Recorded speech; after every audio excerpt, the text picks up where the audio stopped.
Film की शुरुआत में हम एक कमरे का बुरा हाल देखते हैं, जहाँ पर चारों तरफ बहुत सारे किताबों के पन्ने बिखरे पड़े थे। एक लड़की जिसका नाम एलिशिया था, वो वहाँ चारों तरफ पेट्रोल डाल रही थी ताकि सभी किताबों और पन्नों को आग लगाई जा सके। एलिशिया के सामने एक औरत भी थी जो उसे रो रो कर ऐसा करने से मना कर रही थी, पर वो तो उस पर भी पेट्रोल डाल देती है और एक किताब को आग लगाकर औरत के ऊपर फेंक देती है, जिससे औरत जलने लगी।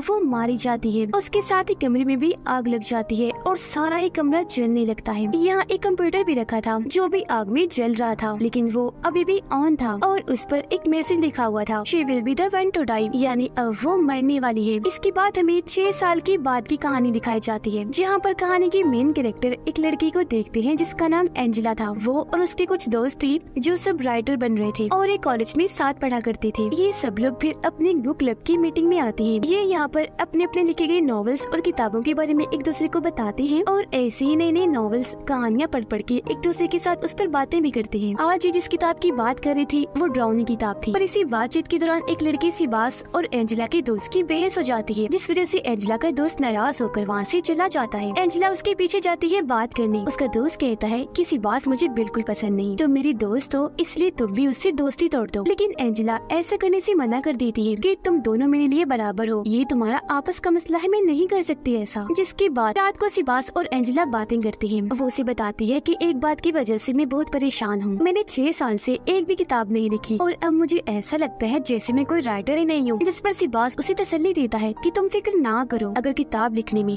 तुम्हें कोई भी मदद चाहिए तो मुझे बता देना, मैं तुम्हारा पूरा साथ दूंगा। ये दोनों मिले और वहाँ से अपने अपने रास्ते निकल जाते हैं। अब एंजेला को अपनी गलती का एहसास हुआ, इसीलिए वो अपने दोस्त से अपने बुरे बर्ताव के लिए माफी मांगती है। जिसके बाद वो घर आ गई और प्रोफेसर को ईमेल करने का सोचती है। उसने पूरा मैसेज लिख लिया था कि मैं किताब लिखने के लिए नई कहानी की तलाश कर रही हूँ, तो सर मुझे आपकी मदद चाहिए। अब वो थोड़ा सोचती है, फिर मेल करने से रुक जाती है क्योंकि तभी उसे सिबास की बताई हुई किताब याद आ जाती है, जिसका नाम था किलर क्राउन। यानी इस किताब में कातिल एक जोकर था, पर था वो आम इंसान ही। जोकर वो एक बीमारी की वजह से बनता है। जब भी उस पर वो बीमारी हावी होती है, उसका दिमाग इतना खराब हो जाता है कि वो जोकर का मास्क और कपड़े पहन लिया करता है और फिर दर्दनाक तरीके से वो लोगों को मारता है। अब ये देखकर एंजेला भी काफी डर गई और लैपटॉप बंद कर देती है। अगले दिन क्लास में प्रोफेसर बताते हैं कि ड्राउनी कहानियाँ लिखने में लोग बहुत बड़ी बड़ी गलतियाँ कर देते हैं, जिस वजह से उन कहानियों में बहुत सारी कमियां रह जाती हैं और कहानी में मजा नहीं आता। जैसे कि एक राइटर किसी दूसरे की ड्राउनी कहानी लेकर उसे अपने हिसाब से बदलकर नई कहानी बना देता है और एक अच्छा राइटर बनने के लिए खुद ही अपनी कहानी बनाओ कैसे भी करके। अब ये सुनकर एंजेला सोच में पड़ जाती है, क्योंकि जाहिर है वो भी किसी की कहानी लेने का सोच रही थी अपनी कहानी बनाने के लिए। क्लास खत्म होने के बाद प्रोफेसर एंजेला से बात करते हैं, कहने लगी जरा ऑफिस में आओ, मुझे तुमसे बात करनी है। एंजेला जब वहाँ गई तो प्रोफेसर बताते हैं कि मुझे तुम्हारी भेजी हुई ईमेल मिल गई थी। ये सुनकर वो सोच में पड़ जाती है कि मैंने तो मेल सेंड ही नहीं की थी, लेकिन फिर उसे ख्याल आया कि शायद मैंने मेल भेज दी होगी जो मैं भूल गई हूँ। फिर प्रोफेसर उसे अपने बारे में बताने लगते हैं कि मेरी जिंदगी कुछ खास अच्छी नहीं चल रही, बहुत परेशानियाँ हैं क्योंकि मेरी डिवोर्स होने वाली है। अब एंजेला भी अपने बारे में बताने लगती है कि सर मुकम्मल कहानी बनाने के लिए मुझे आपकी मदद चाहिए। ये सुनकर प्रोफेसर वहाँ का दरवाजा बंद करते हुए कहते हैं, अच्छा ये मेल थी,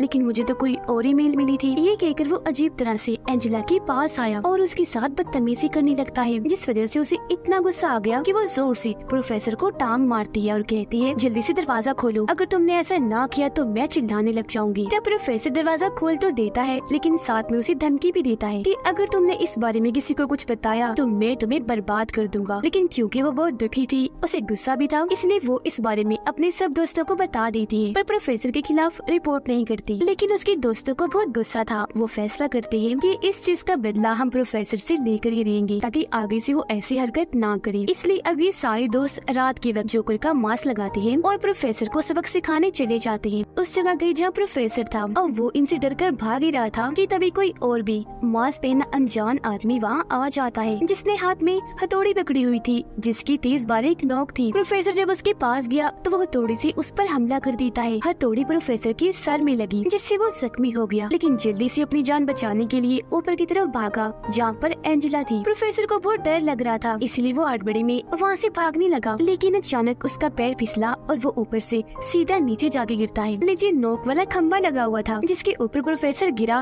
और वो इसकी आर पार हो गया, जिससे मौके पर ही प्रोफेसर की मौत हो जाती है। इतनी ही देर में बाकी सभी ऊपर आ गए और ये सब देखकर उन्हें लगा कि प्रोफेसर को एंजेला ने ही मारा है धक्का देकर, लेकिन वो रोते हुए अपनी सफाई में बताती है कि मैंने नहीं मारा उन्हें। वो जब ऊपर आई थी तो उनके सर पर पहले से खून लगा हुआ था। इन्हें नीचे ही किसी ने उन पर हमला किया।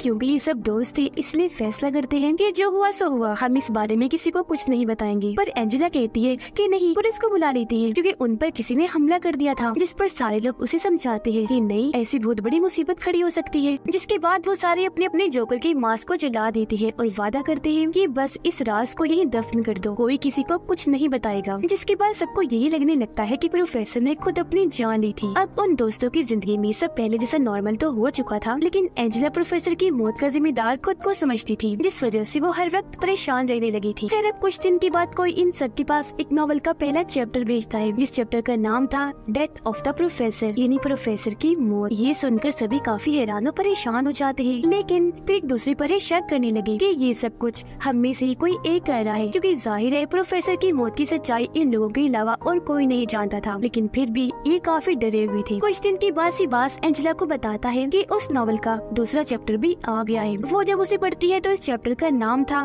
कि पागल जोकर ने तुम्हारे एक दोस्त को मार दिया। तो अब चैप्टर के मुताबिक एंजेला और सिबास उस जगह पर पहुंच जाती हैं जहां जोकर ने इनकी दोस्त को मारा था। इन्हें वहाँ अपनी दोस्त की लाश तो नहीं मिलती, लेकिन दीवार पर लिखा हुआ जोकर का मैसेज मिल जाता है, जो था टू बी कंटिन्यूड, यानी ये जारी रहेगा। अब तब यहाँ इनकी एक और दोस्त आ गई जो बताती है कि मैं पता लगवा सकती हूँ वो जोकर कौन है। जिसके बाद ये सब कॉलेज में एक जगह इकट्ठा होते हैं और इनकी वो दोस्त बताती है कि वो जोकर हमारे कॉलेज का ही है, वो हम सबको अच्छे से जानता है और उसे ये भी पता है कि खौफ कैसे फैलाते हैं। उसने अपने नॉवल के लिए हम दोस्तों को चुना है, तो इस हिसाब से हमें उसकी कहानियों के कैरेक्टर्स हैं। बहरहाल वो जो भी है डरावनी चीजों को पसंद करने वाला है, इसीलिए हमें इंटरनेट पर और कॉलेज की वेबसाइट पर ही उसे ढूंढना चाहिए कि कौन डरावनी चीजों को पसंद करता है। अगले दिन ये अपनी अपनी तरफ से कॉलेज की सारी जानकारी निकाल लेती है और इन्हें पता चलता है कि इस पूरे कॉलेज में सिर्फ यही लोग हैं जो डरावनी चीजों को पसंद करते हैं। तो अब ये मुमकिन हो सकता है कि वो जोकर इन्हीं में से हो। अब प्लान के मुताबिक ये लोग लाइब्रेरी में गए। एंजेला जब अकेली थी तो तभी उसके पास जोकर का मैसेज आता है जो कह रहा था कि मैं तुम्हें देख रहा हूँ। ये पढ़कर एंजेला ने जब सामने देखा तो वहाँ सच में जोकर खड़ा था जो उसे हाथ का इशारा करता है। ये देखकर वो काफी डर गई, जल्दी से वहाँ से भागने लगती है, लेकिन तभी अपने बेस्ट फ्रेंड से टकरा जाती है। ठीक इसी वक्त उसके बाकी दोस्त भी आ गए। अब वो लोग हैरान थे कि इसी तो हमारे प्लान के बारे में पता भी नहीं था, लेकिन फिर भी ये यहाँ आ गया। तो अब इन्हें उसी पर ही शक होने लगता है। रात को इनके कुछ दोस्त एक क्लब में गए जहाँ का मालिक एंजेला का बेस्ट फ्रेंड ही था। थोड़ी देर बाद जब सिबास का दोस्त क्लब से बाहर आया तो तभी वहाँ जोकर आ जाता है, लेकिन उसका दोस्त बगैर डरे आगे बढ़ा और जोकर को मारने लगता है। जिसके बाद वो जोकर का मास्क हटाकर कहता है तुम यहाँ पर कैसे? पर वो बगैर कुछ कहे उसके पेट में अपना हथियार घुसा देता है। उसका पूरा पेट कट गया, मुंह से भी खून निकलने लगता है और वहीं उसकी मौत हो गई। खैर अब एंजेला के पास जोकर तीसरा चैप्टर भी भेज देता है जिसने उसने बता दिया था कि मैंने सिबास के दोस्त को मार दिया है। अब ये सारे दोस्त फिर से इकट्ठा हुए और दोबारा एक दूसरे पर इल्जाम लगाने लगे। लेकिन अब जब ये अपने दोस्त की लाश को ढूंढने लगते हैं तो वहाँ फिर से जोकर का मैसेज लिखा हुआ था टू बी कंटिन्यूड। अब सिबास एंजेला को बताता है कि जिस आईडी से जोकर हमें मैसेज भेजता है मैंने उसे इंटरनेट पर हर जगह ढूंढा है, जहाँ मुझे एक लड़की का पता चला जो कुछ साल पहले से ही जोकर से कनेक्ट है और उस लड़की का नाम है एलिशिया, यानी वही जिसने शुरुआत में किताबों वाले कमरे में आग लगा दी थी। अब एलिशिया का नाम सुनकर एंजेला बताती है कि मैंने जो नॉवल लिखा है वो इसी लड़की को मेन कैरेक्टर बना के लिखा। इस लड़की की मॉम नॉवल और कहानियों की दीवानी थी, इसलिए वो एलिशिया को हर वक्त कुछ न कुछ सुनाने को कहती थी, लेकिन जब वो मना करती तो उसकी मॉम उसे खूब मारती थी। तो इसी वजह से तंग आकर एक दिन एलिशिया ने अपनी किताबों वाले कमरे को भी आग लगा दी, जिसके बाद उस पागल लड़की ने अपनी मॉम को जलाकर मार डाला। इन्हें जो शुरुआत में हुआ और वो औरत जो रो रही थी वो एलिशिया की मॉम थी। एंजेला बताती है कि मुझे ये कहानी काफी पसंद आई थी और क्योंकि मेरे पास लिखने के लिए कोई आइडिया नहीं था इसलिए मैंने अपनी किताब में एलिशिया की कहानी लिखी। वो कहानी लोगों को इतनी पसंद आई कि मेरी किताब बहुत मशहूर हो गई। मेरी ये कामयाबी देखकर एलिशिया को बहुत गुस्सा आया। उसने मुझसे राब्ता किया और कहा कि इस चीज का बदला मैं तुमसे लेकर रहूंगी। हालांकि मैंने उसे समझाया कि मत करो, माफी भी मांगी, लेकिन उसने कहा कि देखना एक दिन मैं ऐसी कहानी लिखूंगी जिससे तुम्हें बहुत तकलीफ होगी और मुझे सुकून मिलेगा। जो सुनकर सिबास कहते हैं अच्छा तो इसका मतलब कि एलिशिया ही जोकर है। जिस पर एंजेला कहती है पर उसकी तो मौत हो चुकी है, क्योंकि जब उसने अपनी मॉम को जलाकर मारा था तो बाद में उसने अपने आप को भी जलाकर मार लिया था। लेकिन इस सब की जिम्मेदार मैं हूँ, ये जो भी हो रहा है मेरी वजह से हो रहा है। ये सुनकर सिबास उसे गले से लगाकर तसल्ली देता है और यहाँ वो अपने दिल की बात भी बता देता है कि मैं तुमसे प्यार करता हूँ। उधर जोकर अब एंजेला के दोस्त के पीछे पड़ गया, लेकिन वो जैसे तैसे भागकर एक जगह पर आया और अपनी जान बचाकर वहीं छुप गया। जोकर भी वहाँ आ जाता है, लेकिन उसके दोस्त ने मौका पाकर जोकर पर हमला कर दिया और उसे टांगों से मार मार कर नीचे गिरा दिया। अब एंजेला के दोस्त को लगा कि ये बेहोश है, इसीलिए उसने उसका मांस हटाकर देखने का सोचा, लेकिन तभी जोकर जो नाटक कर रहा था वो हथौड़ी से उस पर हमला कर देता है, जिससे वो बेहोश हो गया। लेकिन वो या एंजेला के दोस्त को जान से नहीं मारता। अब एंजेला अपने दोस्त का वीडियो देखती है, जिसमें वो कहता है कि जोकर ने एक मैसेज भेजा है, जिसमें वो कह रहा है कि मैं अपने इस नॉवेल को किताब के रूप में छापने जा रहा हूँ, जिस मकसद के लिए मैंने एक फंक्शन रखा है, तो मैं चाहता हूँ तुम सब उस फंक्शन में शामिल हो, लेकिन मेरे कॉस्ट्यूम में, यानी तुम मेरी जोकर वाली रोप में आओगे। तो अब ये सारे लोग उस फंक्शन में पहुँच जाते हैं, जहाँ तभी एंजेला के पास जोकर का मैसेज आता है। उसने दरअसल एक वीडियो भेजी थी जो इन लोगों की अभी की थी, जिसका मतलब वो इन पर नजर रख रहा है। तो अब ये सारे लोग अलग अलग होकर जोकर को ढूंढने का प्लान बनाते हैं, लेकिन जब वो ऐसा कर रहे थे तो उन्होंने वहाँ हलचल मचा दी थी। इस वजह से सिक्योरिटी इनकी एक दोस्त के पीछे पड़ जाती है। वो जल्दी से वहाँ से भागी और एक जगह पर आकर छुप जाती है, लेकिन तभी वहाँ मौत आ गई, यानी कि वो जोकर, जिसे देखकर वो इतना डर गई कि वहाँ से भागने लगती है। पर तभी पीछे से जोकर आकर अपनी हथौड़ी उसकी कमर में घुसाकर आर पार कर देता है, जिससे वो बहुत बुरी मौत मारी जाती है। अब जब ये सारे दोस्त अपनी उस दोस्त को ढूंढने गए तो इन्हें उसकी लाश पानी में तैरती हुई देखी, और तो और वो साथी भी बुरी हालत में वहाँ आया जिसने वीडियो रिकॉर्ड की थी। ये सब उसका मांस कटाकर देखते हैं तो उसका गला जोकर ने बुरी तरह काट दिया था, तेजी से उसका खून बह रहा था, और ऐसी उनकी आंखों के सामने वो बहुत बुरी मौत मारा जाता है। अब जोकर की हथौड़ी इनकी एक दोस्त ने अपने हाथ में पकड़ी हुई थी, इसलिए सबको लगता है कि इसने ही अपने दोनों दोस्तों को मारा है, लेकिन वो साफ मना कर देती है कि नहीं, मैंने नहीं मारा इनको।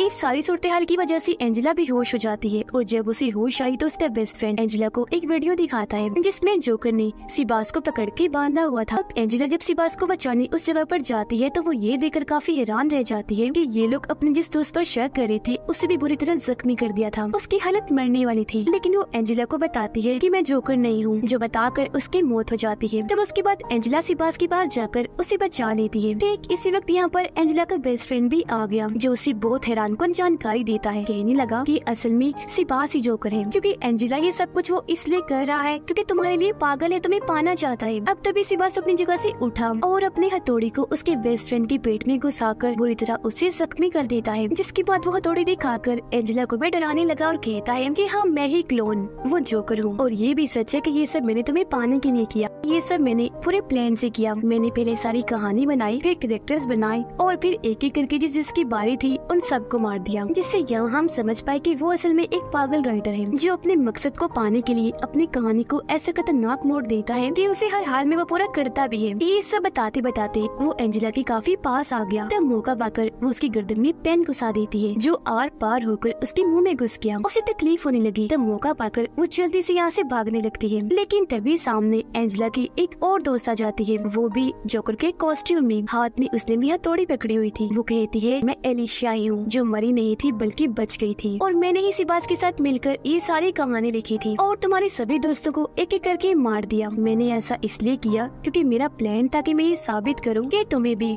जोकर वाली वो बीमारी हो गई है, इसलिए तुमने अपने सभी दोस्तों को मार दिया। सारा इल्जाम तुम पर आ जाएगा, तुम फंस जाओगी, जिसके बाद तुम्हारी इस कहानी को किताब की सूरत देकर सिबास पब्लिश करेगा, इन्हें छापेगा और सभी लोगों को ये बहुत पसंद आएगी। बिल्कुल वैसे इसे तुम्हारी चुराई हुई मेरी कहानी हिट हुई थी और तुम मशहूर हो गई। और सिर्फ यही नहीं, बल्कि मैं और सिबास इस पर एक फिल्म भी बनाएंगे और खूब पैसे भी कमाएंगे। जब वो ये बातें बता रही थी तो एंजेला उन दोनों के पीछे अपने बेस्ट फ्रेंड को देखती है, जो मरा नहीं था बस जख्मी हुआ था। एंजेला उनका ध्यान भटकाती है, तब उसका दोस्त सिबास को धक्का दे देता है उसी जगह से जहाँ से प्रोफेसर गिरा था। वो भी नोकदार खंबे पर ही गिरा था, जो उसके मुंह से होता हुआ सर के आर पार हो जाता है और ऐसे सिबास की मौत हो जाती है। ये देखकर एलिशिया उसके दोस्त पर हथौड़ी से हमला कर देती है, जिससे वो काफी जख्मी हो जाता है।